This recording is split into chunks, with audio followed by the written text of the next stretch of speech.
Thank you, sir. Happy St. All right. Do you have to wear them during the meeting? We have a new board member, all the way from Champaign, Urbana. First trip to Chicago, he told me this morning. Welcome aboard, sir. Thank you very much. Okay, we received the minutes, the previous minutes, so if we could please, we can scan those for any revisions, and if not, then we'll accept the motion.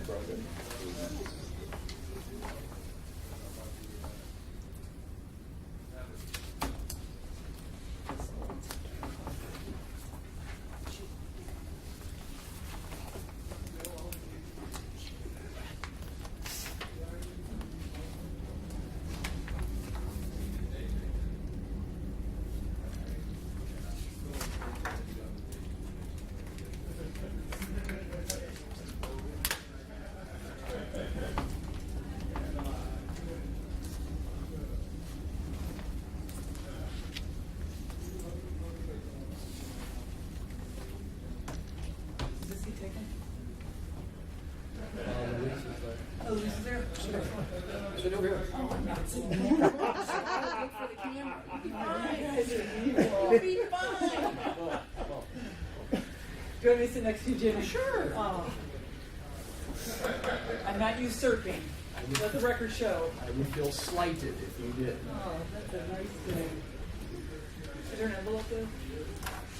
Hey, Mayor? What? Do Yes. you have a packet for me? I do. Oh, thank you. I'm trying to figure this thing out. We haven't started yet, have we? Yes. Oh, rats. We tried to start properly at 10. Well, you tell that to the bus that got stolen at Drive.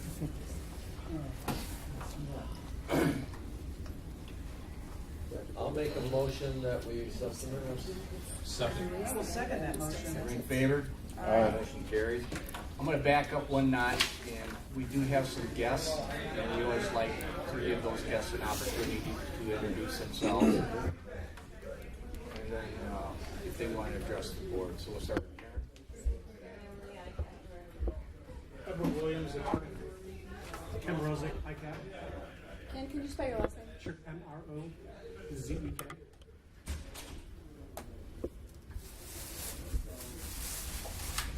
Okay, moving on to the licensing report, Mary.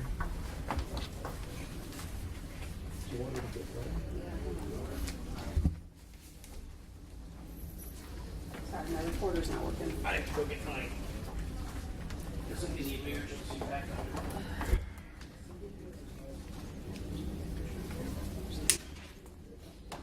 Okay, for February 2014, the Associate Real Estate Appraiser Trainees, 503, Certified Residential Appraisers, 2,433, Certified Residential Appraisers, 1,411, for a total of 4,347. Temporary Practice Permit Appraisers, 77, Appraiser Education Providers, 24, Appraiser Pre-License Course, 108, Appraiser Continuing Education Courses, 335, Appraisal Management Companies, 185, for a total of 5,076.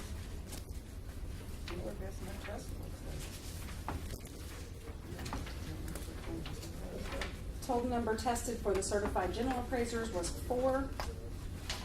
Certified residential appraisers tested was 1. And the associate trainee appraisers 8.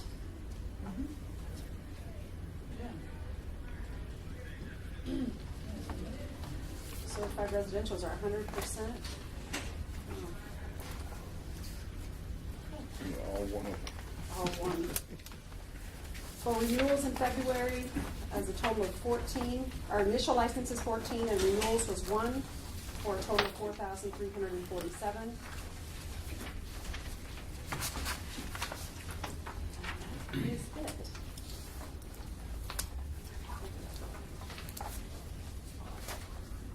Let the record show that Mark tried to slither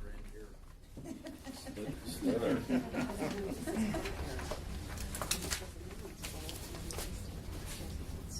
Was Brian going to do the prosecution's report there? I can do that. Well, no, wait, this is the investigative report. That is the Okay. Okay. for February 7th, 2014 to March 7th, 2007, the current caseload is 73. The caseload over a year old is 22. New complaints, 9. Referred to prosecutions, 9. Total closed, 13. It's actually nice numbers compared to the previous year.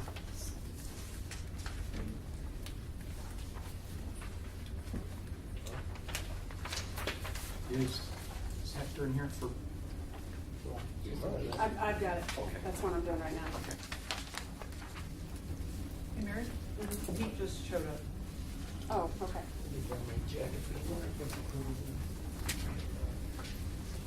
That's not that mine.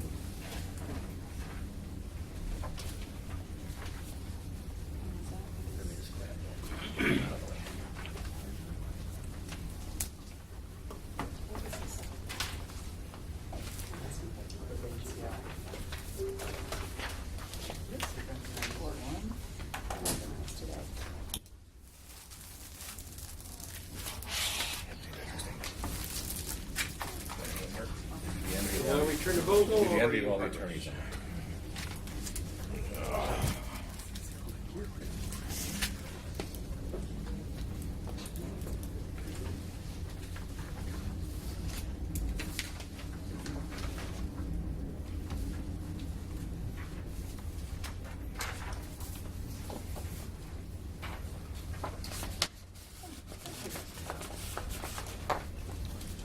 I have one in here. There's a different. What do you do? These are just extra. Do you have one too? I haven't seen These some. are-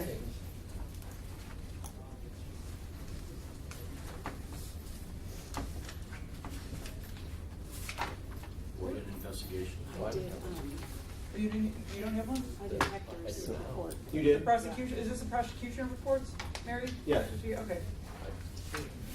I'm jumping around.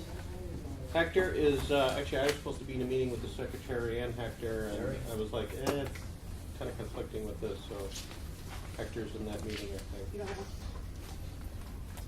I don't need the cookie.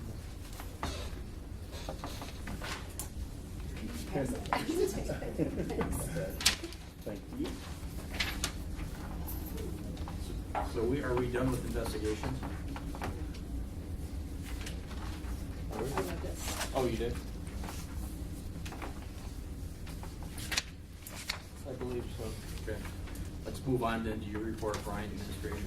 The only thing I'm gonna chit chat about is the CE audit stuff is coming up to me soon, so we'll probably have to set up some dates maybe in May, June, for cattle call for our CE problem children from the 2013 cycle. So rather than open up 120, we got 120 names Yes. coming up. Rather than open up 120 cases and bury prosecution with nonsense, we're going to do like we did with Gary Harvey's plan, where you guys get to sit with these CE audit folks and decide what you're going to decide, and then we'll open a case if we need to with that. Because a lot of them might have stuff or bring stuff in from out of state or whatever. So rather than jam up prosecution and inflate the numbers unnecessarily, we'll deal with it that way. It's a little bit easier. So I'm going to go through the first culling of when I think you guys sent stuff up to me last week, It'll be up this week. this week. So everybody who needed time to answer for, gee, where's your certificate? They're past that time now. So We have that matrix that we used. yeah. Go ahead, Steve. I thought we lowered, that was what I was gonna ask. I thought we lowered those way down. Yeah, Okay. Yeah, it's Gary Harvey's template thing, which was, Can I ask Brian, would it assist you if the board agreed to allow you to give warning letters to first-time 7-hour offenders who have since realized they were short and they took their 7 hours, instead of throwing all that into the? we can, Probably a lot. those will all have to be made into cases because prosecution has to send that out, so, but we can do that. Okay, so that, we'll still have to touch those, you can't, okay. Right. And there may be some circumstances that there's gonna be different. We always have a new song and dance every year, every cycle. So. That's all I have. Moving on to old business, David, it's the chair and vice chair protocol. Okay. I sent an email out late last night. Joel, I don't have your email, so I do apologize. There's one small change in this. Here, take one, pass it down. You share, and then pass it on down. Is this the new changed one, or just a copy of what you sent? It's a copy of what I sent, with just a change of the word Of the body. of to buy. In paragraph 2, nomination is not limited to the selection by the nominating committee. Instead of the committee, it should be by the committee. So if you want to take a look at the original, I have the original, but take a look at it and let me know if this meets the approval of this esteemed board. You really didn't change anything from last time except for just some wordsmithing? I actually just changed the order of some of the sentences you have. The intent Right, is right. there. Yeah. But the same intent of the original letter is there. I just went and organized it a little differently and changed a bit of the grammar and the spelling. So if you want to take a look at it, the spirit of it is exactly the same. Does it say, like, at the March meeting or at the April meeting, or is there like a time, did I miss that, where we should put the committee together? Prior to the April. Or is it prior to the April board meeting? I apologize, it's right in the very first line. It's prior, it shall select. And the term shall leaves it slightly open versus must. But to follow this, like, in other words, we would do this today. Well, that would be correct. Got it.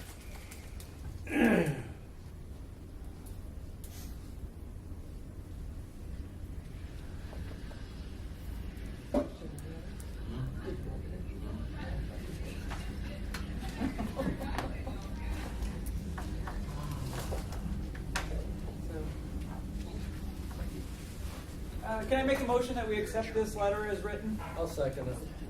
Any discussion? Oh, sorry. No, you're doing fine.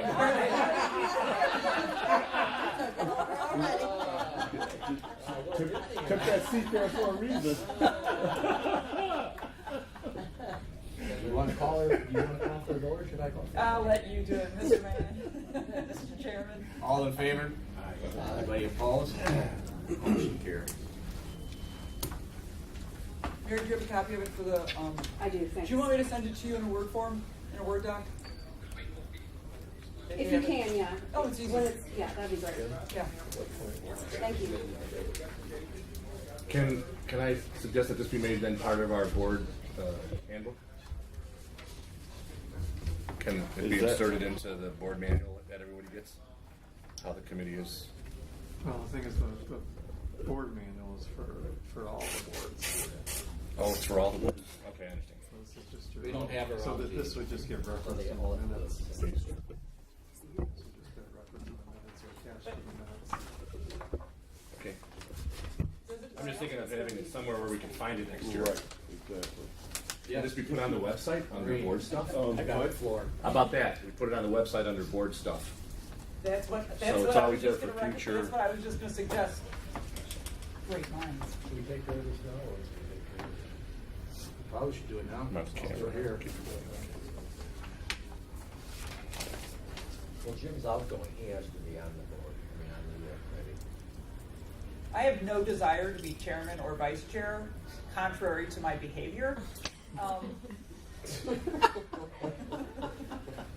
And sitting right next to this because I just tried to do some. Just kind of rubs off sitting there, right? I'll volunteer to be tribute. No, I'll volunteer to be on the committee. Yeah, So, oh, dang, I can't be on it. No, it's just two past chairs. We need a third. Oh. Hey, Marcia. Marcia? Jim? Wouldn't it be Jim? Three past chairs. Do we have another, Aaron, do we have another phone?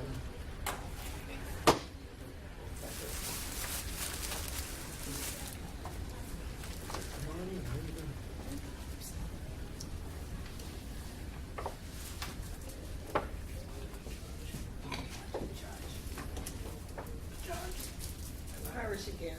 Who's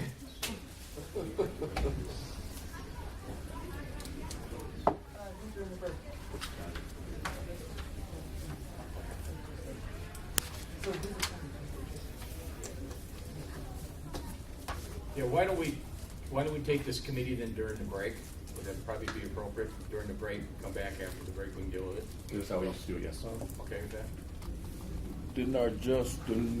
I'm sorry, I can't hear you. Didn't our adoption of this say we gotta vote on this? Well, we can vote on it, but I thought it would be better if the committee just got their heads together and then came back. All right, I'm just saying, The board could vote on it before going to close. I think it's just, I think it just says that as of this meeting, we have to select the committee. Yeah, we select the Yep. committee and then in And it June. said by we're voting. nomination, but Prior to June, we're voting. Right, we don't it have should be to, determined by majority vote of the, or, you know, the last sentence. but not, it says not until, all we have to do at this meeting is pick the committee, I think. It doesn't say on here when we have to vote, that's at a future meeting. As long as it's before June 30th. So who's on the committee? So far, TJ and David volunteered, but that's it. And Isn't Blaze. Jim, isn't Jim Oh, on Jim, it did too? you? Okay, sorry. So 3 past chairs.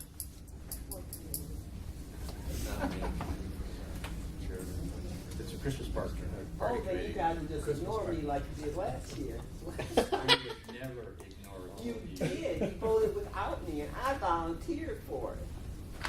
I'll give up my position if the judge would like to. Oh, no. No, no. Well, why can't we, no, I think we should add another member to the committee. No, no. Then we could have a tie. But this says no more than 3. Yes, specifically says. Sorry, Judge. You don't care. You care. You don't care. And you will need a motion to appoint the members. That's Which it we is. always do, Yes, yes. That's what it is. I would like Well, to we don't make need a the motion motion now. that the Oh, to appoint nominating us as a committee? Yeah, Gotcha. appoint the consists committee. Oh, I of thought you meant the vote of. the following members: Mr. David Du Bois, Mr. Timothy McCarthy, and our illustrious departing chairman, Mr. James Blades. I'll Did you second used to be a that. cheerleader or something? Yes, I did. So good, I thought you Well, got Facebook. We need it all in favor. Or on YouTube, I should say. do we have a second? Yes, we do, I did. Oh, you seconded? Yes, I did. Okay. Any discussion? All in favor? Aye. Anybody opposed?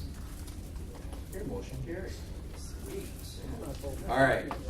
Moving into new business, we've got some ICAP reps here, and I didn't know if any of the people from ICAP would maybe want to address the board as to how ICAP is viewing some of the proposed language in Springfield. And if anybody wanted to do that, or, Yes, I would like to. oh, would you please spend it? Okay, there are several bills that we have taken positions on. The Department of Professional Regulation has 2 bills that they want to remove continuing education from, and we are opposed. We would like to remove, we would like to remove continuing education from those 2 bills. That's HB 4214 and SB 1821. And then the Real Estate Licensing Act, HB 4709. This is regarding BPOs and CNAs. And we are working with the realtors lobbyists on an agreement for the regulation of this activity. And we believe it most likely will need to be in both statutes. The Appraisal Licensing Act, SB 3430. We are proposing some current revisions to the definitions. HB 5709, and this is regarding the, the valuation, municipality valuation and consulting engineer, and we are opposing this proposal as it is written, and we are, our position is being discussed with our sponsors and we're continuing to work on the language that is agreeable to all of us. And then the last one would be property tax issues. And we have concerns with the terminology, and we're working to propose some revised definitions on that. And then our ICAP board meeting will be later this month, on March 22nd. Thank you. Thanks, Karen. Yes, Thanks, sir. Karen. Yeah, yes, you may be recognized. Maureen. Karen, the first item you stated was regarding continuing education. I don't understand what you're opposing the idea of continuing education. We would like to remove the continuing education. What they want to do is they want to remove it from the registry, and we feel that if you say you completed your CE and you didn't complete your CE, that's a form of fraud. And what I think ICAP was wanting to propose, or what they said to me was, they would like to at least have continuing ed taken out of that. They don't have a problem with the rest of the bill, or if some of the other professions want to remove things off the website or the registry, have at it. And then secondly, I don't know that you can control the ASC. I mean, you take it off the state, but it's still in the ASC, correct? So that's what they're referring to when they're talking about continued education. So that if somebody does not, so if someone chooses to mark down on their card when they go to renew that they've completed their CE but haven't completed their CE. You mean they lied? I'm not an attorney to be able to distinguish that, but they have fabricated their CE, or maybe didn't realize they needed 28 and 14 was just fine. But they marked that down. You mean that that ICAP wants to No, not have that be registered? No, there's a bill proposing to remove some of those off the website for discipline. ICAP is saying we don't want to take, if you had a discipline for not completing CE and you put it on the website, ICAP's position is they want that licensee to remain on the website. Oh, okay. There's a bill proposing to pull some of that stuff off. Okay. Continued ed was just one of them. Okay. Thank you. Yes, If I Mark. can comment on it, I can give you some of the background on this. Okay. What this bill does, under existing law, any type of disciplinary action against any of our licensees for the department remains on your record for life. And some of the professional associations have, over the last several sessions of the legislature, proposed legislation that would allow or authorize the department in certain limited cases where you're dealing with non-practice related disciplines. After 7 years, a person could petition to have that discipline removed from their public record. The department would still maintain its own internal record of that, but it would be removed from the public record. This year, the Optometry Association is the lead group on this, and the bill has gone further this session than it ever has before. It did pass the Senate, and it's now in the House. The department is, I think, probably officially neutral, but sort of more favorable neutral, because we're the ones that get all the calls from people that have these non-practice related disciplines on their record. A lot of employers are looking up the records as we become more transparent. People are more aware that we have a website, and all these records are on our website and available for anybody to see. A lot of prospective employees or even employees seeking advancement are being told that they're not going to be hired or they're not going to be promoted because they've been disciplined.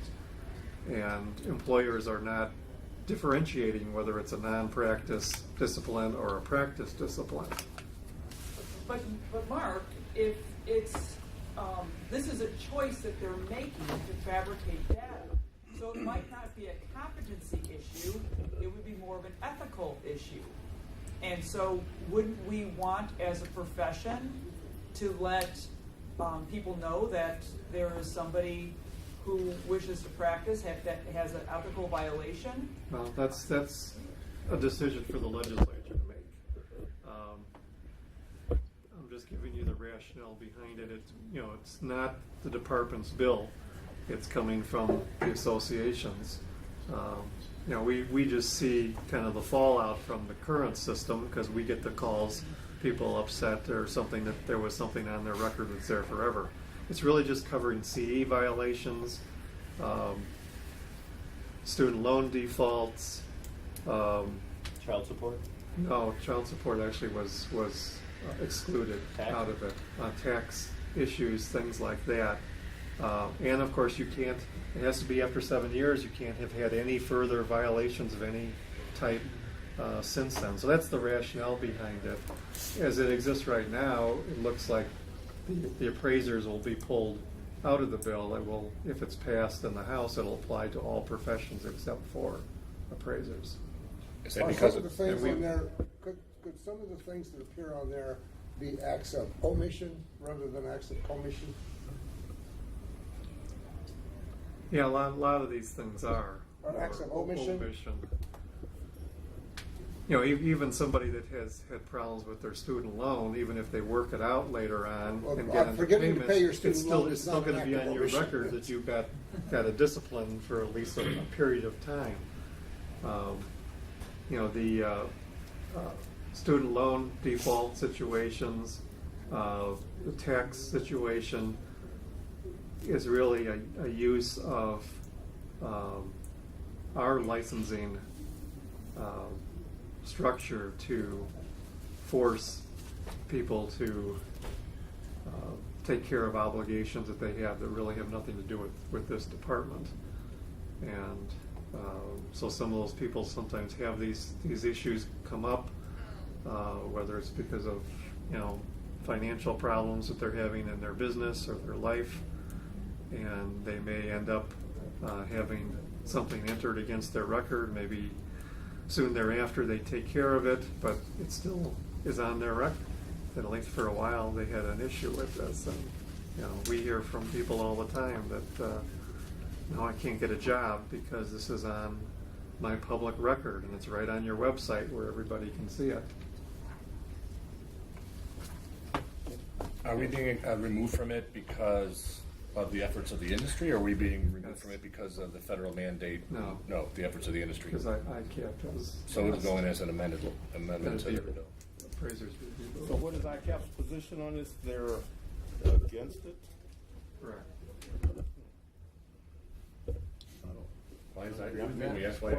Yeah. I'm sorry, what was the question? Why is ICAP? Why is ICAP against this? Against, Against about Against removing just The removing reason, continuing education. the reason ICAP took that position was because they believe when you renew your license, you certify that you have in fact completed your CE. And if you say you completed it and you didn't complete it, I mean, it's really no different than changing a comp, changing a date. I mean, you're stating something that's not true. And I think there should be some responsibility. When you certify something, you need to be aware of what it is you're signing and what it is you're saying. Is it clear?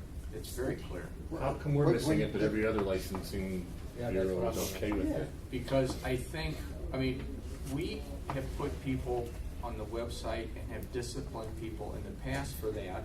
And we viewed it as a form of fraud because you're saying something that is not true. But we still disciplined them, they just couldn't get it Yeah. off for 7 But years. how would that be any different than if we allow the licensee to be removed on a CE violation?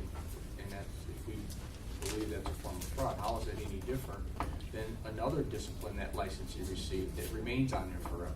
Well, it's not necessarily fraud. There could be, I'm licensed in 5 states and 3 More of an states. error of And Right. I goofed up.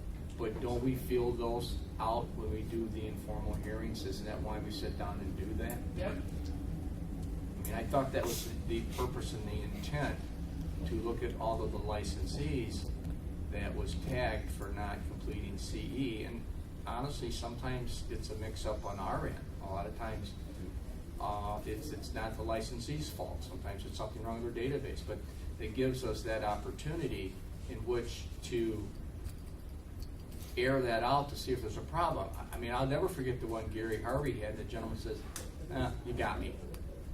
I mean, that gentleman knew blame well when he checked the box, he had not taken 1 hour of CE. So if that's the case, why should that particular individual have it removed from the website when in fact other disciplines for different things remain on there forever? Is there a system in place to get it corrected if it really is a legitimate mistake, a legitimate act of omission, or or we make a mistake administratively, Yes. it goes on there, is there a No. way to get it off? No, it doesn't go on until after it's vetted through the board. What he means, if it goes on, you cannot get it off. Yeah, but I mean, if, Tom, if you took CE in California and California tells you that it's improved in Illinois, you're thinking you're good to go. Then, if we would sit down with you, your scenario is totally different than the gentleman that said, taught me, tell me what I gotta do. In your particular case, I think, and Brian can correct me if I'm wrong, but there's a form you can fill out that you can submit to get awarded that CE, and therefore you wouldn't be put on the website. That is a complicated procedure, sort of. And there's room for error in there. And my question is simply, if we found out even here, the board, we made a mistake. California was right, it is good here. We thought it wasn't, or something like that. Okay. Can you get it off? But you would have the opportunity to tell us that before you go on.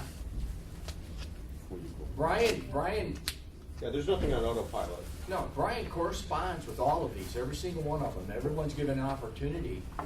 And then they're gonna come in front of some board members. So if they've got documentation that says, hey, I did do it, it is approved, then fine, we fix it right there. It never goes on the website. Or if That's they really. That's still not answering my question. Or- There's still room for a mistake. Well, Maureen? let's say if somebody realizes, like, holy cats, I so forgot I didn't do my CE. I thought I had enough, I didn't. And then they go to immediately go and cure it as soon as they find out their mistake, which is many options are available because of online. You can just take it immediately online, because they get a letter from the state saying, hey, you're deficient in your continuing education, and people go out and they immediately take it. And then they come in front of the board and say, listen, reasons A, B, and C, we will listen to them and then make a decision of like, hey, you know what, you in good faith, you went to cure this right away. And in those cases, in many of those cases, they just, they don't appear on the public record. I mean, we're kind of reasonable with the CE. It's when the people who are just downright, you got me. Or, oh, I didn't think I needed to take my CE. Those are serious issues. Those are ethical violations. Yeah, but what's wrong with giving them at least an opportunity not to be there for a lifetime, just come back before us, because they have to petition to come back before us after 7 years, right? Why not at least give them the opportunity? Nobody's perfect here, so, we may see the error of our ways down the road. Where do we draw the line then on people that are on the website for discipline for other things? Because They still have to come back laws before. laws written based on non-practicable offenses. So in other words, if they made an error in a report, it can never be expunged. But I actually would ask the judge, because you're very familiar with this, but do you think as a profession, if someone's been clean for 7 years, they have a right to be, to petition the state to have it expunged if it's for something that was, in other words, it did not impact the consumer, it did not actually, it was between them and the state, but it did not affect the people that the law is written to protect. You know what I mean? And I say yes. Yes, yeah. I would kind of The agree. court system has a program similar to this.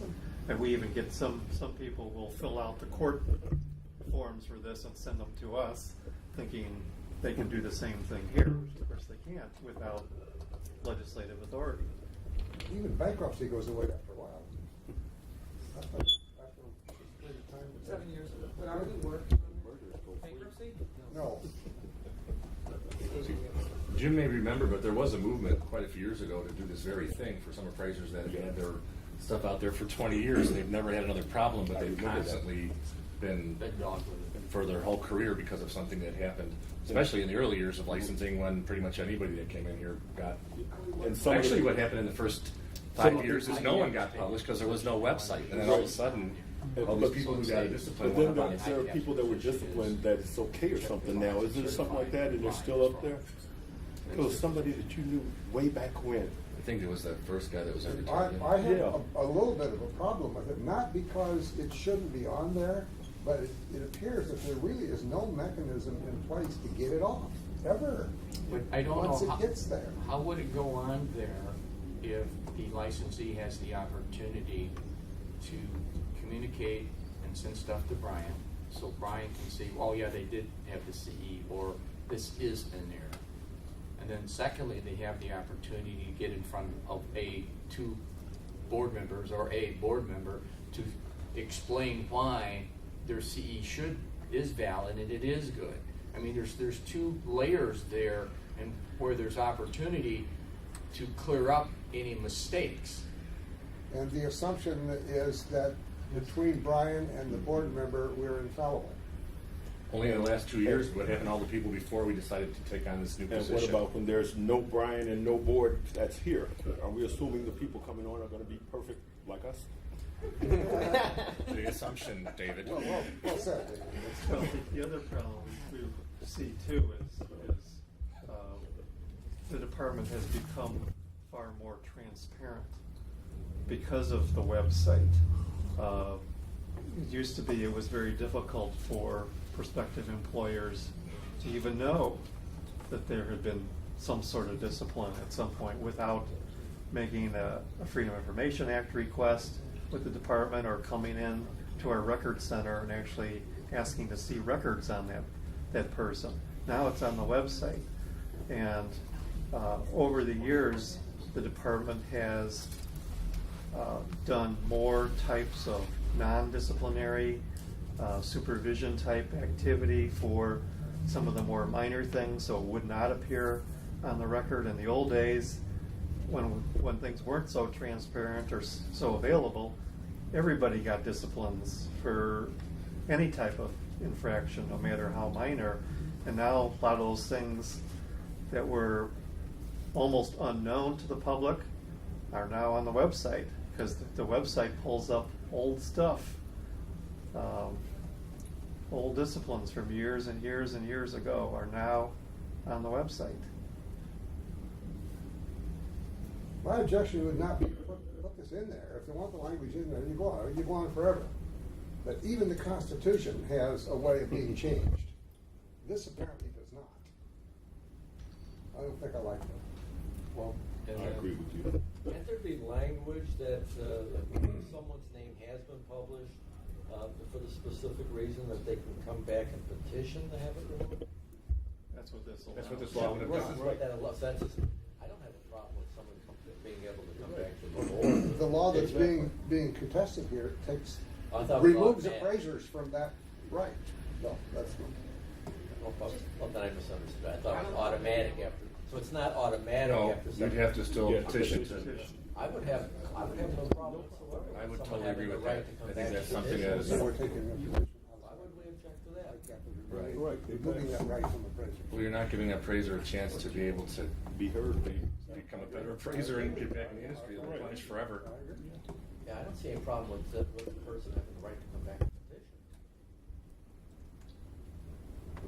That's opposite the position they're recommending. Okay. It just seems kind of There, odd to there's do a that second like bite that. of that apple though that won't go away, because after being punished and recorded here at the state level, the appraisal subcommittee's national registry picks it up, and there's absolutely no way of sponging anything for that. So that exists in infamy. So then, how does the appraiser then go explaining, saying, I've never done anything wrong, and then they check the ASC, and then Shazam, they find something? I think most national firms look to the ASC probably more so than they do the individual states. Possibly, perhaps.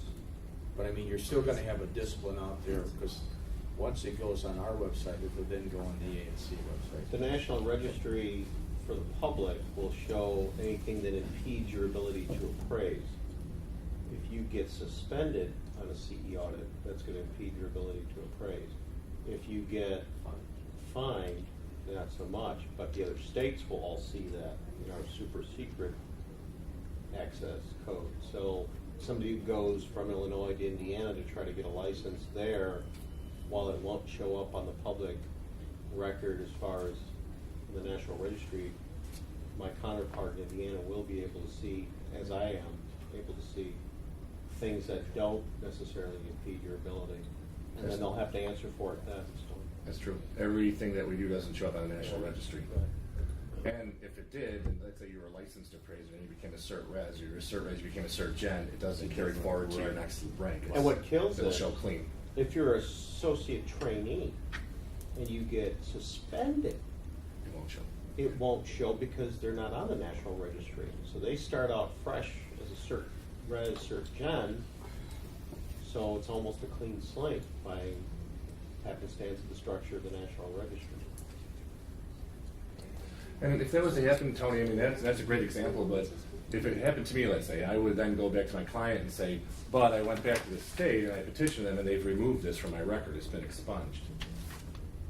Don't know how to get it done on the federal level, but they can play that card back to But their someone client. like that wouldn't show up, you're saying, on the ASC. If it, yeah, you're right, a revocation suspension would show up, but something like CE's not. But gonna a show up. trainee, or 500 trainees, nothing will let them show up for them on the national registry because they don't make the national registry. But it would show up on Illinois record. Right. Correct.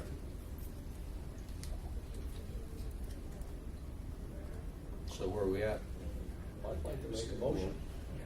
Well, this is. Well, this it's is not just this. ICAP, yeah. Well, I just like We to can have. still, I don't see why we can't. We can go on record. We can go on record, can we?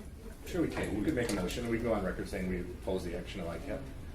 I'd just like to, right, I'd like to make the motion that the board is in opposition to ICAP's position on the right of an appraiser who has been sanctioned via the CE audit, would have the right to come back to us after 7 years with the petition to expunge. I'll second that. Well, Oh, David. Well, we can now, because we got TJ second. We can discuss Okay, it. so just to clarify and confirm for my little muddled brain, this is only for CE. This has nothing to do with other disciplines that have been, okay, so today it's only for CE. It goes, it's, Yeah, Bill, yeah, the bill it goes beyond that. says non-practice. Non-practice, Non-practice. So it's more than non-practice, CE. So like that student loan defaulting and Student stuff loan like default, that. tax payment, that kind of thing, which has nothing to do with their professional career, it's just their personal career. They still get put on the website, and that follows them, so. yeah, the kids can be out of the house, years after they paid up their child support. No, child support's exempt, that's not part of this. They can't take that away, right? That was in the original bill and the Senate pulled child support out. If they don't pay child support, they still get published. Is there any other discussion on this? All in favor of Lee's motion? Aye. Anybody opposed? Motion carries. Did you get that, Karen, then? Yes, I will forward that on to Okay. Thanks, Karen. Thanks, Karen. Moving on to new business, I received an email from Fred Watson inquiring about the survey for customary and reasonable fees that the department, that's in the department's bill. And I know at one time TJ and I was working on it and we had drafted a bit of a form. Is there anything else that the board can assist you or help you with, Brian? No, I just talked to nursing the other day, and they have access to SurveyMonkey, which I think that's what we're going to do. What's Survey Monkey? Yeah. Yeah, it's a survey service online. Oh, it's a for real company. Mm-hmm. Okay. So I think we're going to do that. There's actually, I think Michelle Bromberg in nursing is already doing stuff, and they've already paid for at the executive level of. So I think we're going to piggyback off of that. Actually, it's the pet name of Brian's new assistant. SurveyMonkey. Wait, so what is SurveyMonkey exactly going to do? No, it's just a survey service. It's kind of like when Arrow sends out a survey to the regulators, they go through SurveyMonkey. It's just a survey service. And it's sent out to all appraisers? or- Yeah, It's an Institute email. used to use something like that. Yeah. Okay. I mean, ICAP. It'll be a probably link. is- We'll probably put it on the state website. People can get to it. And ICAP can assist getting the word out probably. Yeah. AQB changes? Oh, yes, the AQB decided the other day to float a draft, exposure draft, saying, what were we thinking? Why are we going to do this criminal background check stuff in 2015? Let's wait till 2017, right? Those green So, kids. we're already set it off into our act, and we're not going to backpedal on it. I don't know what states were having trouble, but apparently some states were having trouble getting it online for 2015, so the AQB decided to backpedal. And so Arrow, the other day, the Association of Appraiser Regulatory Officials, sent out a survey monkey to all of us going, is this going to be a problem? Yes, this is a problem, because we have legislation that has to go to get to be to Springfield by the end of January, not in the end of February, so thanks for slowing us up. So we're still going to go on with what's in the proposed legislation for the criminal background check stuff, because it's just too long to push it off till 2017, and it's just too difficult, because we have to do rules behind it, and so we're not going to do that. I'm sure we'll haggle this out in San Francisco when we go to Arrow next month, so. So they're putting off criminal background checks. Huh? They're putting off criminal They background decided they're thinking about it. So think about this: if the AQB floats an exposure draft, and you have about a month to think about that, then it takes a couple of months for them to opine over it. Now here it is in summertime, and we're supposed to either ramp up by. What if they decide, nah, let's go in 2015? It's too Well, late for us 2017, to start the engines up again. So. Well, let me think. You can be a terrorist, but if you're defaulting your student loan, you can't be an appraiser. But a terrorist Right. can. At least up to 2017. So anyway, that's the A lot only of thing about the sunshine. AQB proposed changes. We're just kind of Okay. ignoring it. Do you want to go over some of the changes in the act that? I'm trying to remember. I mean, the changes in the act that I can recall off the top of my head, because I haven't seen it now since the end of January, is pretty much soup and sandwich stuff that we need to change for 2015 for the AQB criteria. All the in lieu of education is gone. Criminal background check stuff is in. The supervisor training stuff is already in place. A lot of it is just technical cleanup. There's not a lot of We left the, gut wrenching. Yeah, there's not a lot of gut wrenching changes. we left the exemption for BPO and CMA in our act. Well, I don't know what survived, Okay. so I don't know where. It was in there when it came out. It came out of it, unless it's been changed since then. And I don't know, because now they're not going to be doing anything until after the primary. What is the exemption? Well, currently, the realtors had put forth definitions of BPO and CMAs. And I think the language was, the language was poor. So I think ICAP's position on BPO and CMA, if there's an exemption in our act for the BPO CMA, then our act should be able to define what it is we are exempting. And then I would imagine that whatever is done in the Appraisers Act should probably mirror in the Real Estate License Act. Including definitions? Yeah, they should both be the same. And there's a half a dozen states probably that have restricted language regarding those two products.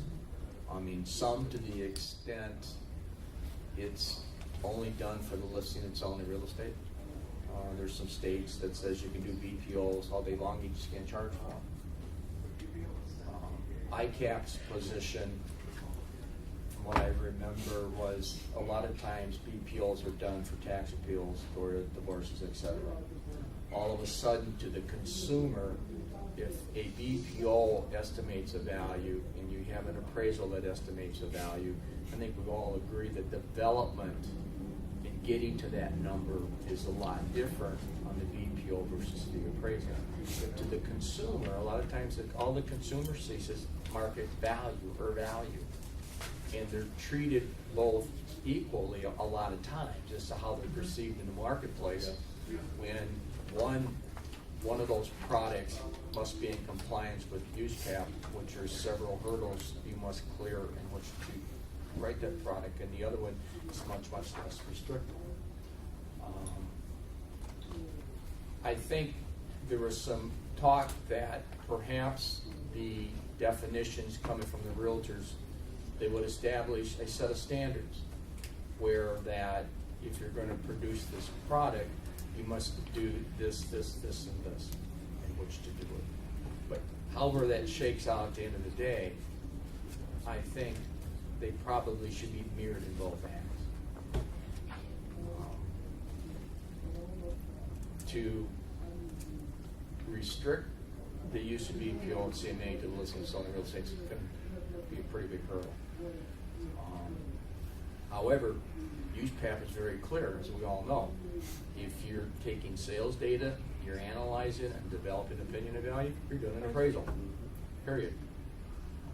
I've had some appraisers contact me saying, we want to be able to list and sell real estate. There's some appraisal shops where that the amount of work available to appraisers to appraise real estate has dropped off, and they're thinking it'd be nice if we could do a couple of listings here and there. And then when you think about it, if the realtor has the ability to estimate market value with a broker's license and not an appraiser's license, it would only seem reasonable then that the appraiser perhaps should be able to list and sell some real estate without a real estate license and utilize their appraiser's license. There's an array of different things out there that can be negotiated out. I think at the end everybody realizes that today, and correct me if I'm wrong, Mark, but I think today the development of a BPO and a CMA for the most part is unregulated activity. Yes. I don't believe it is currently in the Real Estate Act. If it's in there, I couldn't find it because I looked. And if we've exempted it in our act, that means that product to the consumer is unregulated. And it's our own act that gives it credibility because we give it an exemption. But we don't define it.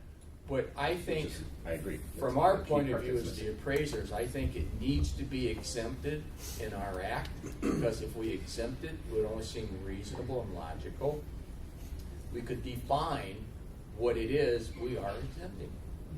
You have to. If it's not in their act. Well, there's language out there, and it's, again, Mark knows more about it than I do, but I believe they intend on putting something in their statute, correct? Is that your Yeah. understanding? Yeah. Right. And Whether it actually fixes this or not is another issue. exactly. Now, the lobbyist for the realtors, Greg St. Alban, is adamant that he wants an exemption in our statute. Probably the reason Greg wants it in there is so that if, I would think, if there's no exemption in our statute, and we take this BPO product that looks, smells, and feels like an appraisal, it's just labeled differently, you might get that in front of an appointed law judge that might say, this is an appraisal, you just mislabeled the silly thing. Then you've got unlicensed practice. But if there is an exemption in our act, you don't. No, I said that's interesting that would happen. Well, I'm not saying. I mean, I think it's possible out there. I mean, the reason I think Greg really wants the exemption is so that can't occur, potentially happen. I mean, I would think he's never told me that, but he really wanted an exemption in our act for the BPO CMA. Yeah, Deej. It really comes down to a consumer protection issue, and I won't compare like a barber to a brain surgeon, but basically what the realtors are doing is they're trying to say that they want to be able to appraise properties and just not call them appraisals. We'll give it a different name and you give us a pass and an exemption in your law, and that's all well and good, but the person who can get hurt the most isn't the appraisers. It's going to be the people who think they're hiring a service comparable to an appraiser, maybe at a much lower fee. I don't really know what the attraction is to these BPOs, but I'm assuming that's what's driving the whole market, but they're unregulated, and I've read the language that's in their act. It pretty much says it's an appraisal, and at the end they said, but don't call it an appraisal. It says it right in there. Just don't call it an appraisal and you're okay. Because that points back to our exemption. So it's a very weak definition they've given, really. Well, the question is, what's the perspective? Intentionally weak, yes. Yeah, what's the perspective of the client? You know, what does the client think they're receiving, and who is the client think they're hiring?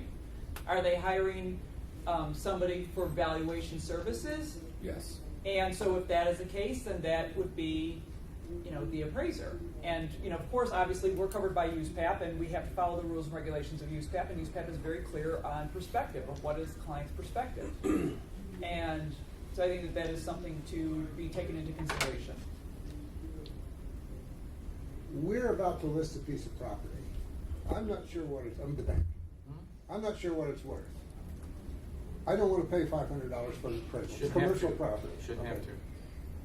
I could call the realtor and say, you want to list this for me? Yeah. What should I list it at? Yeah, She'll give me a number. She should, That's fine. But that's price. Right, that is a. That's price. Okay, all right. And that's, Price. and That's that's price. part of their business, that's It always has been. listing and selling the real We can't, estate. I Okay. don't believe that it's our intention to touch any of No. that. All right. Yeah, right. Listing and selling. We do It's not when want to they- interfere with that. No, not at all. That's determining a price, and appraisers, we offer valuation services for opinions of value, because price necessarily is not value. And it's in the normal course of their business. Sure, That's, yeah. that's the key right there. What's the normal course of the business? No That's one what wants we're talking about. to interfere with that. You're been awful quiet. You're the kind of Really- He's absorbing I'm in everything. here. Yeah, here's the problem here. All right, finally we got That's my somebody. sense of humor. Welcome, You know. welcome. I don't want to be Well, misunderstood. I do have a point of view here. Yeah. But I think it, certainly in connection with the listing and selling of real estate, realtors have been doing this forever. Many of them do a good job, some of them don't. USPAP has kind of an interesting history on this. And, Maureen, in previous editions of USPAP, there was an illustration that drew a distinction between price and value. Yes. It says, I think it was Liz in that illustration. And Liz is a broker, and and an appraiser, and as long as she doesn't advertise the fact that she's an appraiser and make sure that her client understands that she's acting in the role of a broker, which is out in what I call the Wild West of valuation services, it's not, governed by USPAP, then her duty is not to mislead. Correct. That's her duty to the client. And one of the ways not to mislead is to focus on price as opposed to value. By the way, from a when that first came out in my practice as a broker, I took the word value completely out of all my BPO material because it was in there, and I replaced it with price. And I just talk about price when I go out on a listing presentation. If someone says, "Well, if you think this is the right list price, what will it sell for?" And I go, "Well, the sale to list price ratio in your market segment is 96%. So that gives you an idea. But that's about as far as I'll go. So I think in that circumstance, I think that it makes sense to let realtors keep doing what they've been doing. By And all to- means. Oh, absolutely. yeah, and to let, now, the area where I think that there's been a problem is with lenders going to realtors for BPOs, sometimes in connection with the listing of the property and sometimes not. Sometimes in connection with trying to get some idea of what decisions to make on a short sale, for example. So they've got a short sale offer and they want to get some idea of value. And I know in my little bitty segment of the market, that process has been subject to corruption and abuse and just terrible things going on with short sale specialists bribing realtor licensees and all sorts of terrible things. I guess my point of view is I think that needs some regulation. No, there's definitely a function purpose for both. Yeah. It's trying to separate it and, trying to prevent it from crossing the line. Yeah. Well, I think that's where that's where I've seen abuse. Did you, in preparing, do you do broker price opinions for clients other than potential listings? No. Because I was just kind of curious if, as you said, and I agree, the lender is anticipating a foreclosure, they'll have a BPO done. I just wondered what would happen when the language and the terminology in the BPO dealt with pricing and it didn't deal with value or market value, I was just curious how it would be perceived by that client when that wasn't the number they were necessarily looking for. I don't think it's what they want. They want value. They want market value. Yeah, I really think they want market value. I don't know how, I guess I don't know how you can take sales, which represent market value, analyze it, and the number you come up with, you can call it anything you want, but the components to get that number's market driven. It's gotta be market, it's gotta be value. Well, actually, no? from a practical point of view, Okay. I've kind of formed the opinion that if you're looking at price, I focus more on active listings than I do on sales anyway. Sure. The real key, I think, if you want to price a piece of real estate, is to look at the competing properties. Yes, exactly. And make sure that you're priced below the superior ones and above the inferior ones. Sure. So I start my process out that way. I only look at sales to get some idea of whether all the listings I'm looking at are overpriced. I mean, you need to have some basis in reality. Yeah, You know, but I think from a practical point of view, I think the emphasis really is on active listings instead of sales for pricing. This is interesting, the distinction between market price and value here, because we have a slightly different problem. We have to, if in fact we have a foreclosure, we don't even have it on the market yet, but at some point in the process of going, we've got to book it as something other than a mortgage loan. We've got to book it as a piece of real estate. Our policy says it's got to be a certain percentage of, I think, of the value. And we fortunately we don't, but if we had a whole bunch of those houses listed as assets, we've got to be able to prove that to the regulators. This place is booked accurately. And a BPA, I don't think a BPA will do that. Well, I think some lenders use the BPO product to do just that. Yeah. Because that BPO product, in all honesty, man, I've seen a lot of them. If you took the label off, you'd swear it's an appraisal. Yep. I mean, they list it's all about sales, solds, adjustments for inferior, superior, and arriving at a value, market value at the end. Teach. See, Dodd-Frank has come out and said you can't use the BPOs as the sole purpose for determining value now, but that's on primary residence 1 to 4 family.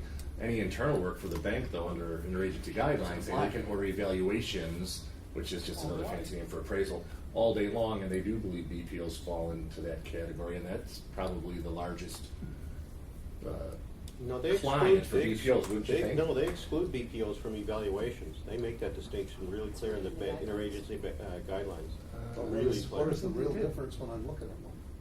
Parallel, an evaluation and an appraisal has to fly parallel, except it cannot be a USPAP compliant document, because going back to 1994, we were 2-3 years out of fresh licensing, and all of a sudden the banks around the country were screaming, oh my God, we don't have enough appraisers to do this. I need my loan guy to go out and put a number on this. Can't we call it something else? And that's where evaluations came up to. But the evaluation program a bank has to fly parallel with an appraisal program. But banks want appraisers to do evaluations. But the only people who can't do them in this state because of licensing are the appraisers, because we have to comply with USPAP, and an evaluation by definition cannot comply with USPAP. So brokers can't do an evaluation.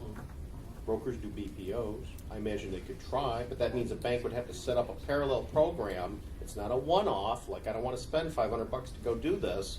You have to have a program for your regular